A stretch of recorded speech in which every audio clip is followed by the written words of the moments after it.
morning, maybe a little of that, and then beginning, if you believe the forecast, midday Thursday through midday, at least midday Sunday, will be some of the nicest weather we've had all summer, particularly Friday and Saturday. That's one data point that I'm sure folks are scratching their head about. The second one is that Hurricane Erin, as fierce as it is, based, I think, gentlemen, on all the modeling any of us have seen, National Weather Service, our own modeling, is going to miss us by a substantial amount, somewhere in the many hundreds of miles offshore. It could veer a little bit one way or the other. Sean should probably address that. But there's no modeling right now that we're seeing that is going to result in that storm hitting New Jersey. So just stop there for a second. Weather's not so bad. In fact, it's going to get really nice, and the storm's going to miss us. We are worried, therefore, in a big way about human nature and complacency. We've already had a very tough riptide summer, particularly over the past several weeks. Hard to tell, as we were just discussing, if that's any relationship with this storm. Probably not, I would guess.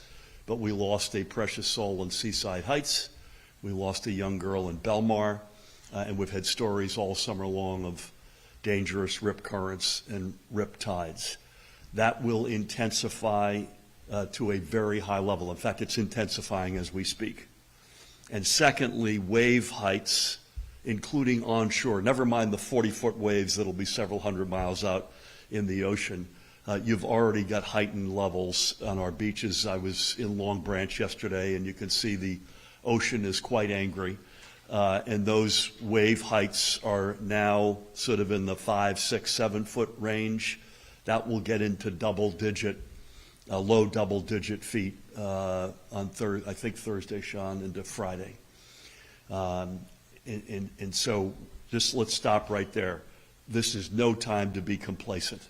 I would just say to you flat out, don't go in the water. I don't want to be the Amityville mayor in Jaws, but the fact of the matter is I think going in the ocean for the next number of days is something you got to avoid.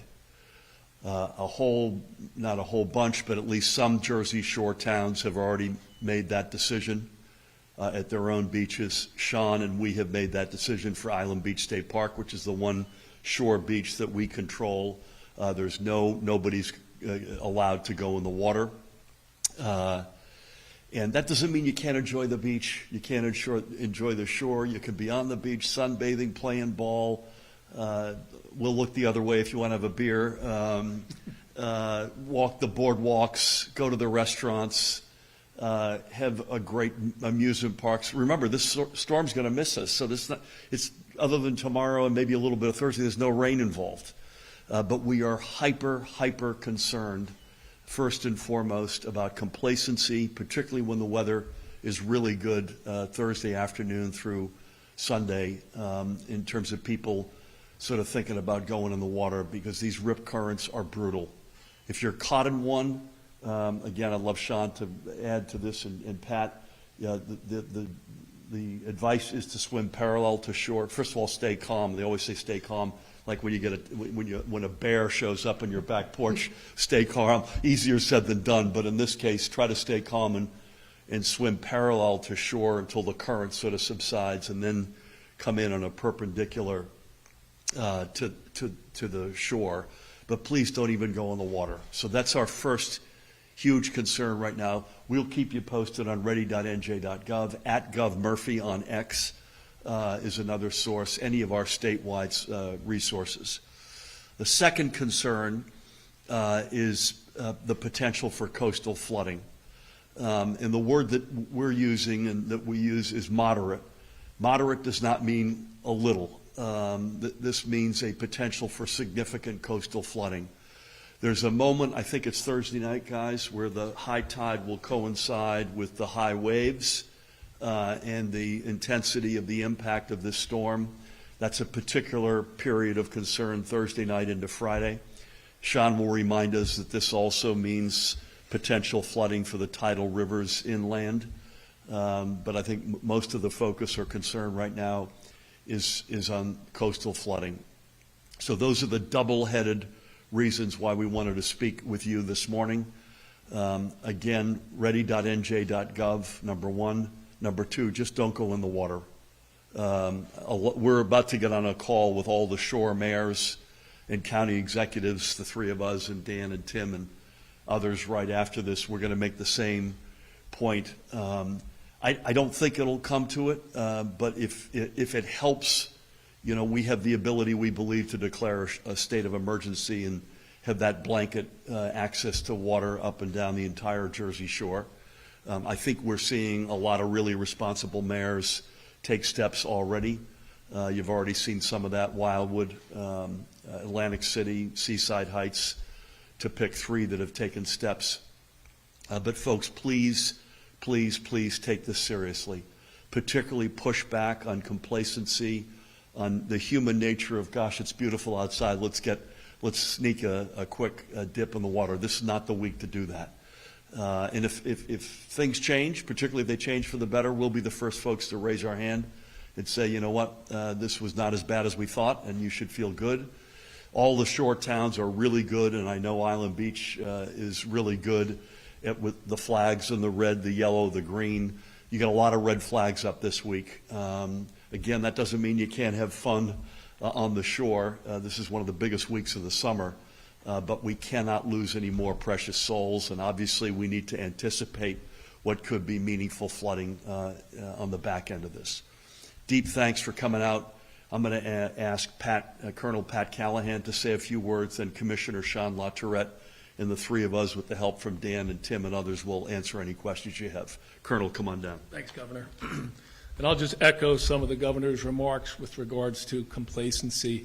I know when people hear that it's not going to make landfall, that there's a sigh of relief, but although this will be mainly a marine event with small craft advisories, with certainly high risk for rip currents and certainly those swells, but that complacency is sometimes a deadly attitude to have. And I know especially those with surfboards are chomping at the bit to get down there, and it is not the time to do that. As excited as they may be about hearing about those swells, it is dangerous and it is deadly. Right now, that if you've seen, it's about 750 miles southeast of Cape Hatteras, down off of North Carolina, and it'll come up and make that, hopefully, that right turn that we're all expecting in those models. But that high surf, dangerous surf conditions. And we just ask that you be mindful of those red flags and listen to those lifeguards. My family and 4 grandchildren were at Point Pleasant 2 weeks ago, and it was a day like today, and we couldn't understand why they wouldn't let us in the water for 3 days straight. And if you've rented a house down the shore, there's still a lot of entertainment to be had without going in that water. And the reason we couldn't go in the water is because, just like the Governor mentioned, the 2 souls that we've lost this past week, because it is dangerous and it is hard to remain calm when you're in that situation. From a State Emergency Operations Center perspective, I've already been on the phone with FEMA Region 2 this morning. Our State Emergency Operations Center will be monitoring this, along with the National Weather Service, who's been on this for several days. And again, to the Governor's point with regard to that word moderate, does not mean it's a slight storm. I think the combination of that high tide Thursday night with those gale force winds, they have not issued a gale advisory yet, but having watched storms for the last decade or so, I trust that gale advisory is coming. That too will impact the coastal flooding areas. So we will be monitoring it. We've constant contact with our county OEM coordinators and local county OEM or local municipal OEM coordinators, and to the Governor's point, we'll be on shortly with the mayors that we anticipate having the greatest impact. So always standing ready, certainly at the emergency management level. Thanks, Governor. Thanks, Pat. I appreciate that. Pat mentioned the Outer Banks in North Carolina. There's some evacuations that are occurring there. You may ask, do we anticipate any here? I'm knocking on wood at the moment, we don't. But everybody's got to be smart. That would be more for flooding than it would be for don't go in the water reasons. So, Pat, thank you for your leadership as always. Again, please help me welcome another outstanding leader, Commissioner of the Department of Environmental Protection, Sean LaTourette.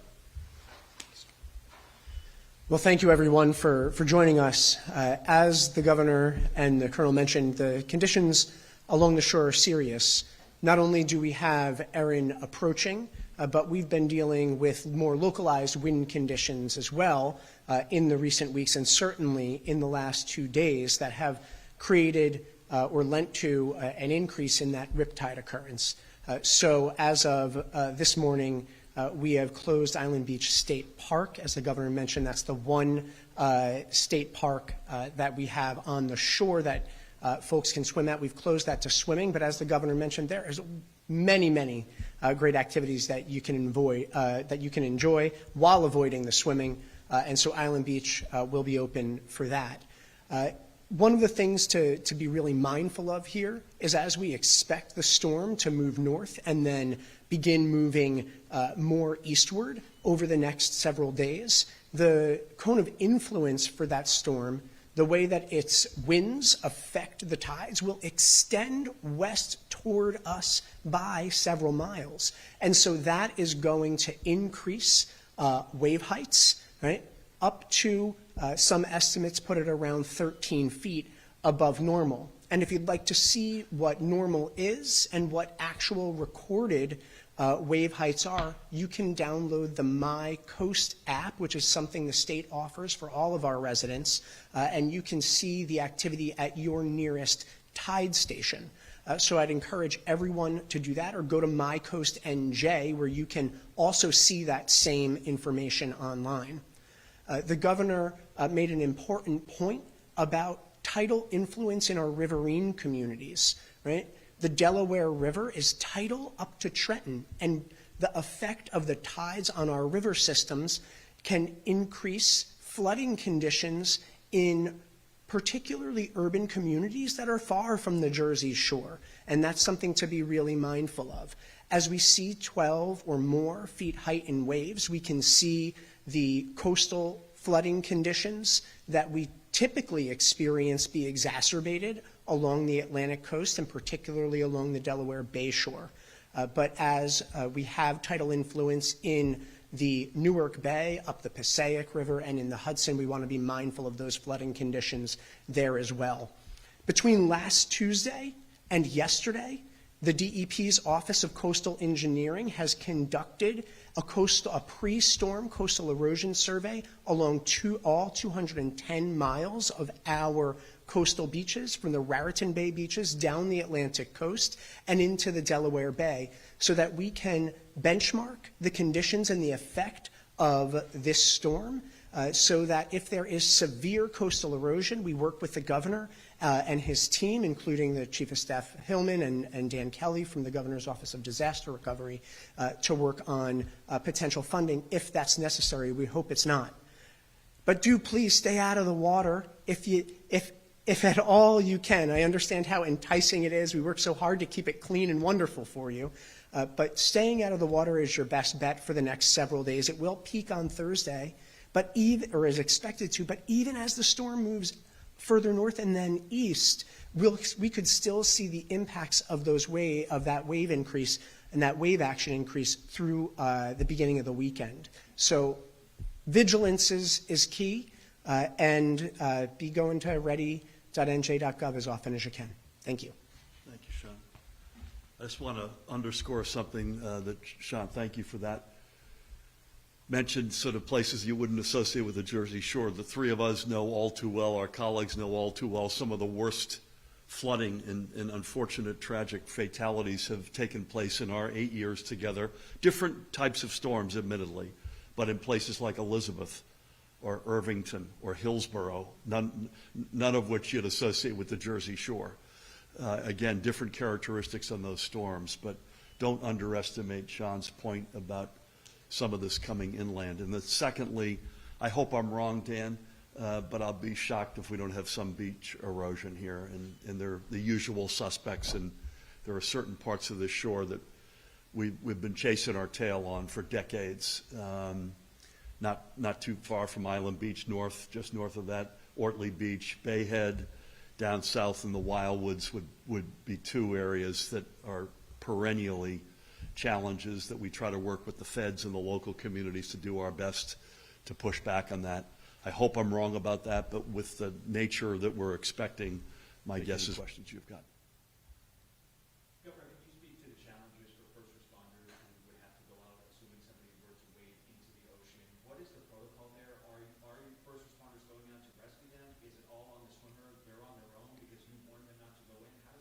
Yeah, I mean, you saw this, and I don't want to get into the specifics because there's loss of life, but one message ought to be screaming here: if there's a red flag, don't go in the water, and don't even think about going near the water if there's no lifeguard on duty. And we should have said that, so I'm glad you asked that. But their responsibility is to save lives. Absolutely. And at least one of these incidents that took place last week, gentlemen, if I'm not mistaken, there were a number of lives that were at risk, many of whom were saved, sadly and tragically. One was not. That reminds me to make a point Tim Hillman wanted me to make. We've gotten a very, very fair amount of input on bilingual communication, particularly in Spanish, on some of these warnings, which we are aggressively, Tyler and her team are aggressively pursuing. Anything else you want to say about first responders? The Gov hit it. I mean, it's the lifeguards are the primary first line of defense, but our Marine Services Bureau are out there patrolling the entire coast. Our partnership with the Coast Guard has never been better. But that rapid response, it doesn't take all too long to lose life out there. And so, we'll be out there, I know that, but it's difficult to save lives once they've been pulled away in it. You know, Sean mentioned that Island Beach State Park is open for business, but swimming there is not. And presumably you've got a whole army of people there, lifeguards and others, to enforce that. Police officers. Yeah, there's their own police force. They work closely with the state police, lifeguards, et cetera. Please. Good morning. The young girl who passed away in Belmont, do we know if that's been talked to this time, or is that still under investigation? I think we should probably hold off on that. If you read the press, the overwhelming speculation is a rip current. But I don't probably shouldn't get into any of the specifics on that if it's okay. Okay, sure. And then I just wanted, just in effort to get more specifics in terms of preparing. I know it's not expected to make landfall, but you mentioned, sir, that you plan on making calls to local mayors. Yep. Anything, do we know what that call is going to be about later today? Yep. Other specifics? Yeah, so we've already, it's not like we're waiting for this. This is a group call, but I've been back and forth with mayors, myself, our team, Tim and Rob Field, who's known to everybody, I think, in the state. I think there's no one in the state that doesn't have Rob's cell phone number, including one mayor that was mad at him, actually put it up on a billboard a few years ago. But we're in touch with these folks constantly. This is a group call that'll take place literally right after our gathering. Pat and Sean will be on with me, Dan and Tim and Rob, and we'll go through a lot of what we've just said.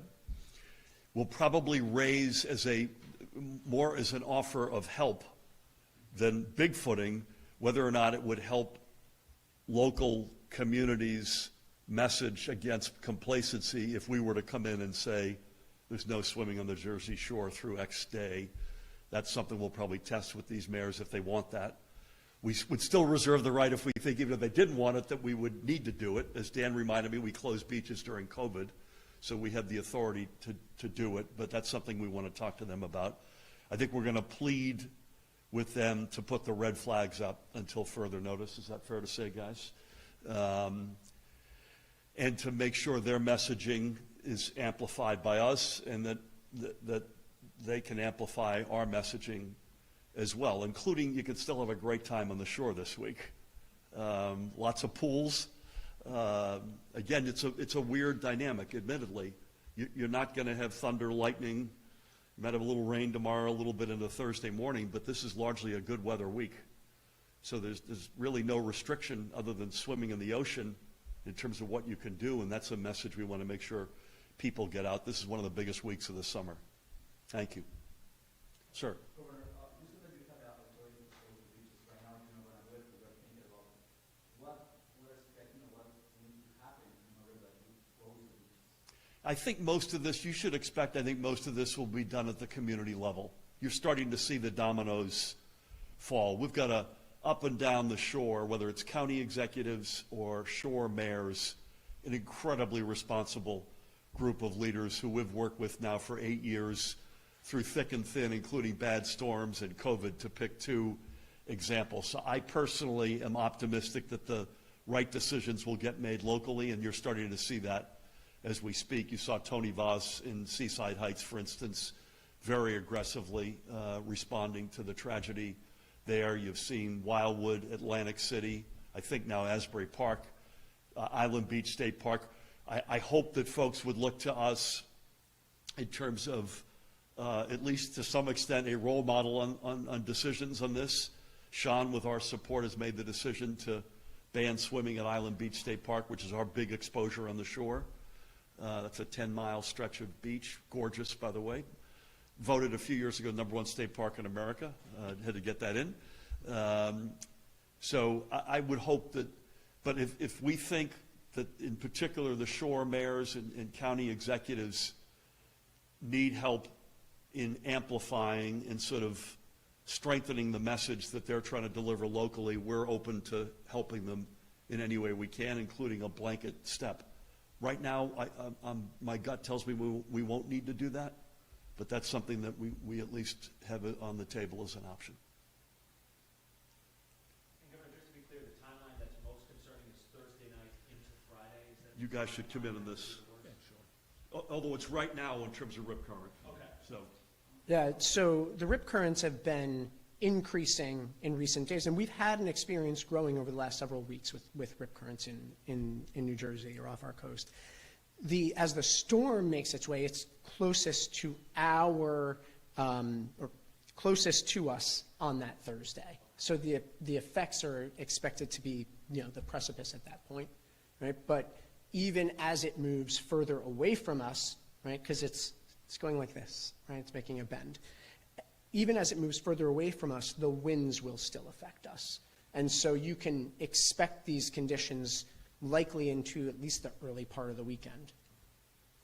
the other thing that I think is worth repeating is what Pat mentioned. I think we all mentioned. There's a particular moment that we're expecting Thursday evening with the combination of high tide, highest level of swells in terms of the flooding risk. So put aside the personal safety risk, which is acute. That's when we are most concerned about the potential for flooding. Again, ready.nj.gov. Please, folks, I'm begging you, take this seriously. Enjoy the shore. Enjoy this beautiful weather, but stay out of the water. Thank you all. Thanks, Bill.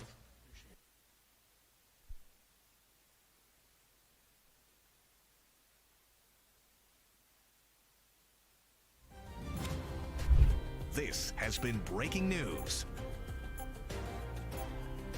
A proposed MTA fare hike will be up for public discussion beginning today. And that's not the only big news